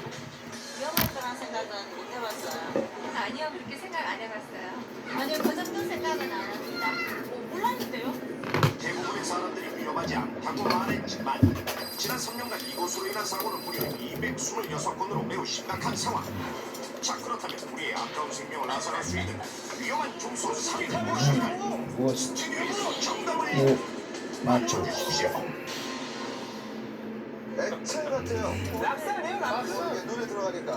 오늘 저기 저 진짜 죽을 뻔했어요. 녹화하러 왔는데 박은영 아나운서도 죽을 뻔했다고. 왜 죽을 뻔했어? 왜? 제가 청소를 잘하거든요. 네. 화장실 청소 이제 락스를 여기서 빡빡 어. 했는데 창문도 안 열고 소리도 안 나고 그 나중에 한 30분 지나고 일어나니까 머리가 너무 어지러워서 진짜 질식하는 뻔했어요. 아, 정말요?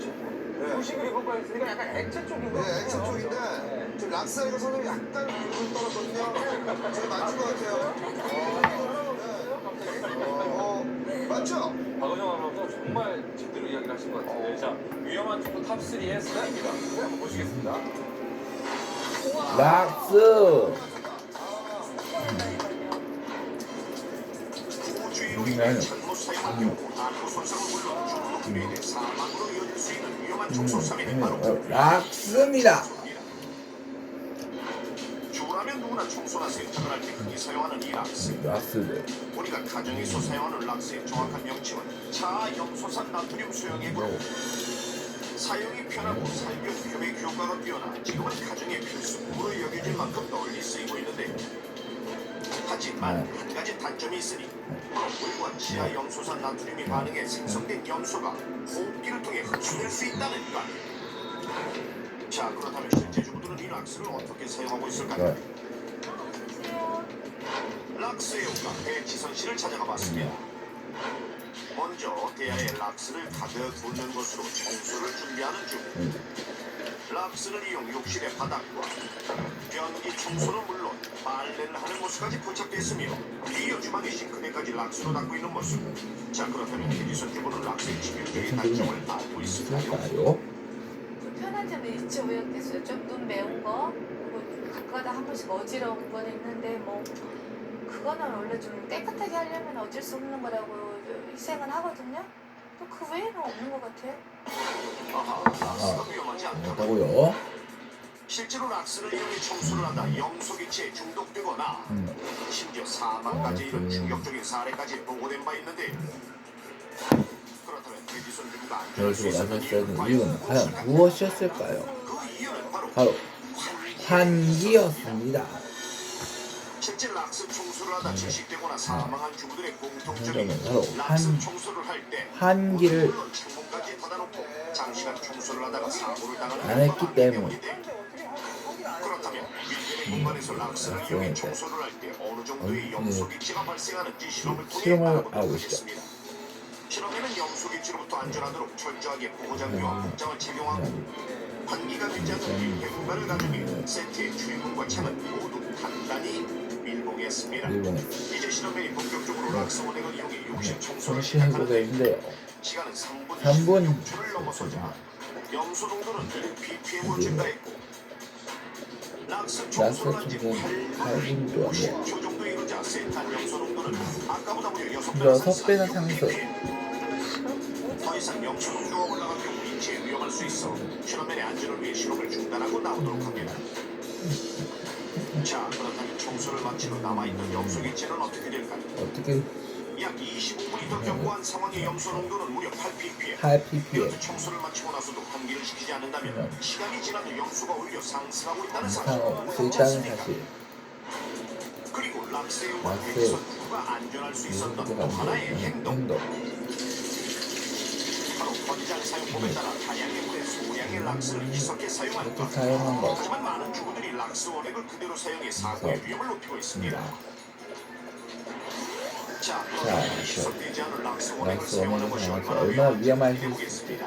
먼저 보시죠. 권장 사용법을 따른 100분의 1 비율로 희석된 락스와 락스와 락스 원액을 원액을 준비해보고 유해곤충인 나방을 이용해 실험을 진행해 볼 텐데요. 나방 20마리가 들어간 아크릴 박스 안에 그래서 각각의 락스가 담긴 락스가 담긴 비커를 락스를 넣고 보고 밀폐시키면 자, 과연 자, 어떤 변화가 일어날까요? 어떤 변화가 생길까요? 20분 동안 관찰한 결과 희석된 락스가 들어간 박스의 나방들은 실험 시작 때와 같이 편안한 모습을 보이는 반면 락스 원액이 들어간 박스의 나방들은 크게 요동을 치며 괴로워하고 있는 모습. 자, 그리고 보이십니까? 잠시 아크릴 박스에 가득 찬 염소 기체로 인해 대부분의 나방들은 제대로 날지도 못했고 바닥에부터 겨우 숨만 붙어있는 충격적인 모습이 관찰됐는데 하지만 권장 사용법을 따른 희석된 락스가 들어간 박스의 나방들은 여전히 피곤해 보이는 대조적인 모습. 결국 락스 원액이 들어간 박스 속 나방들은 전멸하고 말았습니다.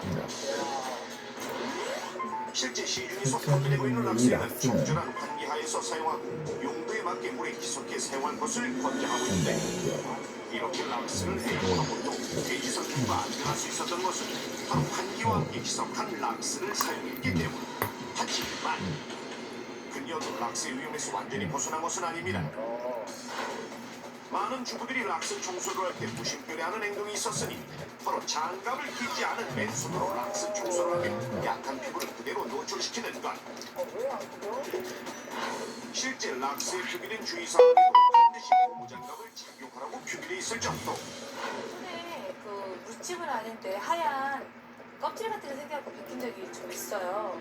그래서 몸에 좀 안 좋나 싶었는데도 자꾸 하다 보니까 어쩔 수 없어서 맨손을 하게 되더라고요. After all that, our skin needs to be serious. Let's put Kiehl's to the test.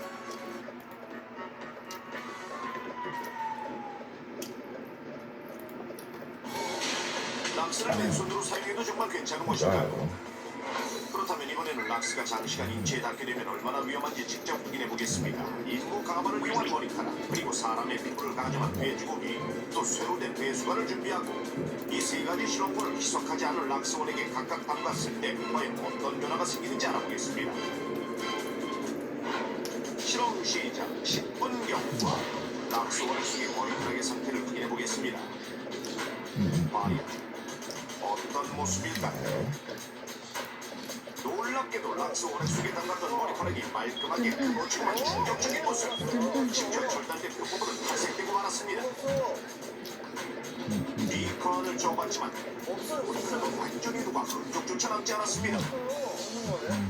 그렇다면 락스 원액 속에 담긴 머리카락은 어떻게 완전히 녹아버릴 수 있었을까요? 락스 원액 속에 머리카락이 들어가자마자 거품을 일으키며 반응하는 모습. 결국 머리카락은 10분 만에 누가 없어지고 말았습니다. 실험 2시간 경과. 락스 원액 속에 담근 돼지고기를 확인해 보겠습니다. 돼지고기가 담긴 락스 원액 표면에도 다양하게 거품이 일어있는 모습. 자, 과연 돼지고기에는 어떤 변화가 일어났을까요? 돼지고기 역시 락스 원액에 담긴 물이 말끔하게 절단된 충격적인 모습. 실제 사람이 살과 유사한 돼지고기도 절단시키는 락스 원액의 위험성 눈으로 느껴지십니까? 비커에서 절단된 돼지고기를 꺼내자 군데군데 하얗게 탈색된 모습. 만약 실제 사람의 피부였다면 심한 화상을 입었을 정도로 심각한 상황. 돼지고기 역시 락스 원액에 담가자마자 거품을 일으키며 급속히 반응을 시작해 결국 2시간 만에 절단되고 말았습니다. 실험 시작 10시간 경과. 쇠로 된 배수관은 왜 무사할까요? 새로운 배선이에요. 까만 녹이 묻어나오는 충격적인 모습. 보이시나요? 그리고 까맣게 변해버린 배수관. 육안으로 봤을 때도 심하게 부식된 것으로 확인할 수 될수 있었는데 있는데 락스 원액이 닿지 않은 부분은 매끈하고 반질반질한 데 비해 락스 락 원액이 원액 닿는 닿은 부분은 부분에 구체적으로 심하게 녹이 슬고 부식되고 말았습니다. 단단한 수도 10시간 만에 완전히 부식시키고 마는 락스 원액의 락스원의 위험성 알고 유행성 계셨습니까? 알고 있습니다. 하지만 많은 사람들이 잠깐 사용하는 것이라고 생각하고 방심하는 경우가 많아 사고의 위험을 더욱 높이고 있습니다. 실제 지난 3년간 락스로 인한 사고 226건 중 락스가 눈에 띄어 안구 화상을 입거나 피부에 쏟아 피부 손상을 입는 경우도 무려 50건 이상. 사람이 튀었을 때는 각막과 결막에 화상을 입을 수 있고 많은 양이 튄 경우에는 심각할 경우 시력을 잃을 수가 있습니다. 또한 피부에 튀었을 때도 마찬가지로 화상을 입을 수가 있는데요. 가장 먼저 얼마만큼의 양이 어느 정도 튀었는지 확인하고 피부나 눈을 비비지 말고 흐르는 물에 깨끗하게 세척하는 것이 가장 중요하며 병원을 찾아 정확한 진단을 받는 것이 좋겠습니다. 그렇다면 각종 사고를 막기 위한 락스의 올바른 사용법은 무엇일까요? 지금부터 넘버원에서 알려드리겠습니다. 먼저 청소 세정제를 살 때 인체에 유해한 염소 성분이 들어있는 제품인지 확인하고 사용 시 주의를 기울여야 합니다. 또한 락스를 사용해 청소를 할 때는 염소 기체의 완벽한 차단을 위해 반드시 마스크와 고무장갑을 착용하는 것이 좋습니다. 락스 청소 전후의 환기는 기본. 절대 원액 그대로 사용하는 것을 피하고 권장 사용법에 맞게 다량의 물에 희석해 사용해야 하며 평소 락스 같은 경우에는 뚜껑을 잘 닫아 어린이 눈에 띄지 않도록 하는데 이때 높은 곳에 두면 꺼내다가 잘못해서 눈에 들어갈 위험이 있으니 낮은 곳에 안전하게 보관하도록 합니다. 청소에 빼놓을 수 없는 락스 올바른 사용만 나와 가족이 연구하는 방법이라는 사실 명심하십시오. 자, 이제 2위. 이 해주십시오. 네, 힌트를 드리면 이제는 화장실 쪽에서 주방으로 좀 옮겨. 주방 쪽도 위험한 게 많죠. 자, 여기서 주방 청소. 우리가 이거를 세척하는 데 쓰는 거거든요. 네. 그러니까 이걸 하면 할수록 이거는 더 더러워집니다. 에? 그 다음에 더러워지는 정도가 거의 변기보다 더 더럽다라고 알려져 있습니다. 아니, 뭘 하면 세척하면 할수록요? 네네. 이게 지금 뭘까? 세척기! 그럴까요? 세척기. 행주. 행주도 정말 더럽죠. 행주. 과연 수세미. 식기는 수세미로 깨끗이 닦아도 식탁은 행주를 한 번 하고 말거든. 행주. 이번 시간을 정말 잘 맞추시는 것 같아요. 아, 정말요? 네, 답을 한번 보시면 네. 자, 위험한 청소 탑3 2위입니다. 보여주시죠. 그렇군요, 수세미. 네, 지금 저희 앞에요. 6개월에서 1년가량 사용한 수세미 있습니다. 사실 이게 그 수명이 한 달이에요, 한 달. 한 달이요? 네, 근데 이게 6개월에서 1년 된 건데. 6개월 산다는데도 굉장히 새 것 같아요. 그러니까 말이에요. 근데 저희 집에서는 요걸 쓰는데 요거 같은 경우는 솔직히 한 달 넘어도 좀 햇볕에 소독을 하고 깔끔하게 정리하고 안 돼요. 아니 이게 지금 안 그래도 처음 이게 왔을 때 이게 6개월에서 1년 있다 그래서 왔는데 저 새 건 줄 알았어요. 그러니까. 저희가요 요거 한번 세균이 얼마나 검사해볼까요? 좋습니다. 김정 씨, 네. 혹시 그 검사하기 전에 저희 비교를 위해서 혹시 오늘 그 화장실 다녀오셨습니까? 아 그럼요. 주현 씨는 당연히 손 씻죠 근데 항상. 아니 변기 사용하셨어요? 예. 누구야? 네. 오늘 오전에 저희가 테스트한 건데요. 자, KBS 남자 화장실의 오염도 281이 나왔습니다. 오. 저 정도 안 온 거예요? 저 정도 일단은 거기에 비교를 해보죠. 일단 일반적으로 우리가 화장실은 되게 많다라고 생각을 하니까 여기는 자, 요거부터 먼저 하겠습니다. 첫 번째 주황색 수세미부터 그물형 수세미입니다. CSI 같죠? 네. 자, 이렇게 하고 KBS 변기 남자 화장실 280일. 과연 음식물을 닦을 때 쓰는 나옵니다. 수세미는 몇이 나올까요? 비교차 과연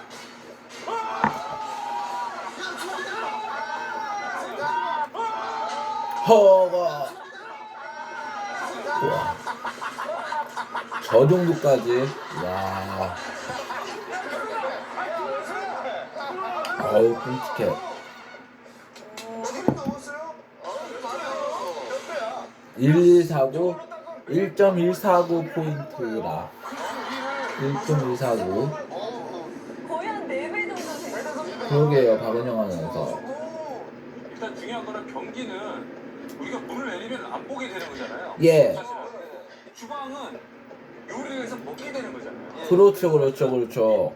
지저분한 것들도 중요하지만 사실은 음식이 만들어가지고 먹는 것이기 때문에 더더욱 관리가 필요한 거죠. 그렇죠, 아니 근데 그렇죠.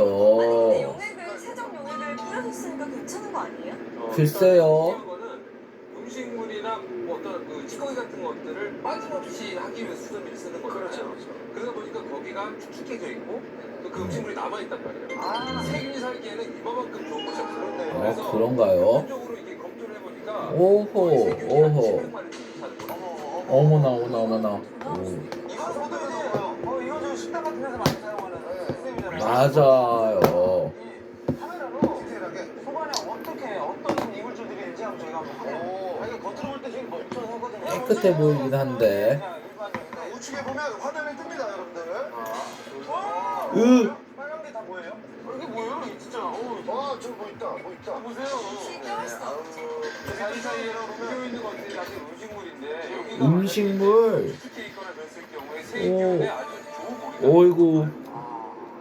나 이때가 병균이 빨리 오늘 지금 빨리 가서 이거 주방용품부터 바꾸세요. 수세미 바꿔야 됩니다. 이거. 그러게. 자, 하지만 이게 교체하기 전 또 사용할 때도요. 세균이 우리가 어떤 주의사항이 필요할까요? 수세미 행주 도마를 안전하고 깨끗하게 사용하는 법 우리 준수기가 알려드리도록 하겠습니다. 준수가. 오다리 수술한다고 돈 몇백씩 쓰시는 분들 있죠. 제일 안타까워요. 그거 그냥 돈 날리신 거예요. 오다리는 준수가.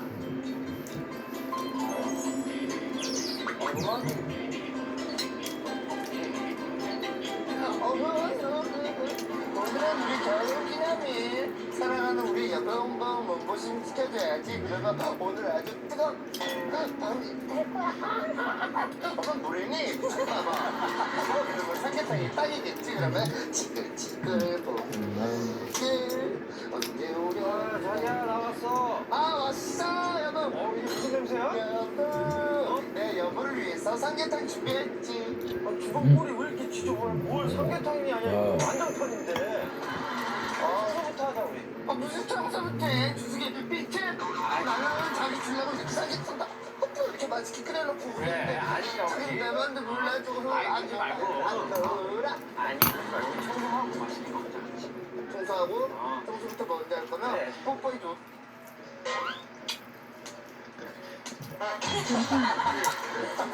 되게 세게 할까 이게 뽀뽀해줄래? 알았어. 아니야 됐어. 뽀뽀해줄까? 나도 뽀뽀해주고 싶어서. 괜찮아. 아니야 그러면 빨리 청소하자. 알았어. 그럼 내가 깨끗이 청소해줄게. 그럼 먼저 도마부터 청소해볼까? 도마? 사용하고 난 도마는 이렇게 소금을 뿌려서 문질러서 닦고 세트인데 칼집을 문질러서 닦고 여기에 세제 헹궈서 자 이렇게 하고 이렇게 해서 찬물로 이렇게 헹구고 해서 이거를 햇빛에다가 이렇게 바삭하게 말리면 돼. 야 우리 자기 최고인데. 그러면 하나 더 보여줄까? 그러면 또 있어? 이번엔 행주. 이 행주를 삶으면 좋겠지만 굳이 삶을 수가 없다면 이렇게 해서 그게 무슨 물이야? 세제 넣은 물. 세제 넣은 물. 세제 넣은 물. 세제 넣은 깨끗이 빨아가지고 이렇게 꾹꾹 짜가지고 건드렸는데 탁 넣고 어떻게 되지? 2분간 돌려주시면 돼요. 행주를 행주를 없으니까 이번엔 가장 위험한 세균이 많은 수세미. 수세미는 강한 생선을 이용해야 된다. 우선 식초 3스푼을 넣고 여기다가 베이킹소다 3스푼을 이렇게 해서 수세미를 담가서 이렇게 깨끗이 소독한 후에 이것도 햇빛에 착. 짜잔. 우리 자기는 컴팩트해. 정말 내가 생각해도 자기는 장난 잘 온 것 같아. 그럼 난 또 뽀뽀. 맞담. 야, 이 세금 걱정 없이 동생이 깨끗하게 사용하는 법 잘 아셨죠? 자, 그러면 위험한 청소 1위 남겨주죠. 1위. 1위. 예, 보시죠. 질식과 예. 청소로 이어져 생명을 위협하는 위험한 청소 3위. 락스 잘못된 락스 청소 청소. 2위. 세균의 원상, 위험한 청소 2위. 오래 사용한 우리는 수세균. 수세미. 그렇다면 1위는 뭘까요? 알아야 할 위험한 청소 1위는 무엇이었을까요? 이름과는 반대로 털털하고 무심한 성격의 그녀. 결혼 15년 차 주부. 나성실 씨. 야, 빅뉴스 있어, 빅뉴스. 미진이네 남편 바람 폈대. 에? 뭐? 미진이 남편? 너도 조심해, 네 남편. 야, 우리 남편 절대 그럴 일 없어. 과연 그럴까요? 너는 그런 믿음 있어서 좋겠다. 믿음? 피곤해. 너무 피곤해서 한잔하자. 강대랑 술 한잔 먹는 게 평생 소원이야. 우리 와이프가 아침 저녁은 집에서 꼭 먹으랬어. 와이프가 기다려서 먼저 갈게. 그러게. 회식 한 번을 안 간다니까? 인간이 눈치가 없어. 너무 없어. 과연 6시 반이야, 6시 반. 헐. 웃고 떠드는 사이 시간은 벌써 6시 반. 남편 철수 씨의 퇴근이 30분밖에 안 남은 비상상태. 깔끔한 성격의 남편 철수 씨의 구박이 무서워 빛의 속도로 지방경에 들어간 성실 씨. 아이들과 함께 온 집안을 청소하는 데 걸린 시간은 단 5분. 그녀만의 노하우로 쓰레기장 같았던 집이 반짝반짝 윤이라는 새집으로 변신했습니다. 미진이네 남편 바람 폈대. 너도 조심해, 네 남편. 그 순간 친구의 한마디가 성실 씨의 뇌리를 스쳐가고 고무 번뜨기를 부추기는 안경과 민낯을 벗고 변신을 시작하는 성실 씨. 성실 씨.